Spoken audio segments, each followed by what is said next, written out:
I believe I was 4 years old. And I only know that because my mother told me at 5 that I had worn out what my dad taught me. My father, Samuel, had always told me to ask why. And you give a kid that question, be ready. I asked why about everything. I was respectful because I knew better than to be why with an attitude. But it led me to ask why in school. It led me to ask why when I became a truck driver. It led me to ask why when I went to cosmetology school. And it led me to ask why when I became a deputy sheriff.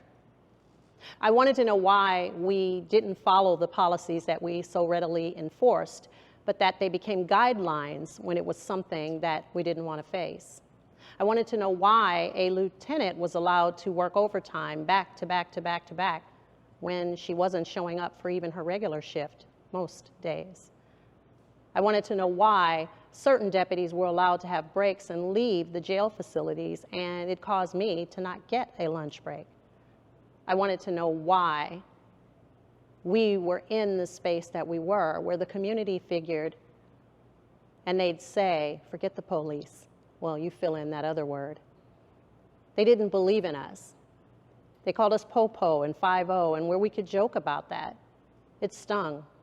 You see, I am a black woman, an officer, and I have to deal with all sides of it. But could you imagine if I wasn't there? Would it be even worse? My why led me to want to be part of the solution, not adding to the problem. I asked why executives within our department would allow a case to be placed against me. Me handing them document after document and screaming, I didn't do this. I asked why moldy, spoiled bread was served to over 3,000 incarcerated people.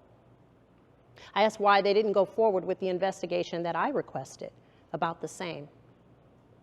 And I never got answers. And to this day, I'm sitting here now. I'm still wondering why. That arbitration win, though, gives me a little bit of solace because I know my why. It no longer means that I threw away a career and, oh my gosh, why did I work so hard? Because look what happened at the end.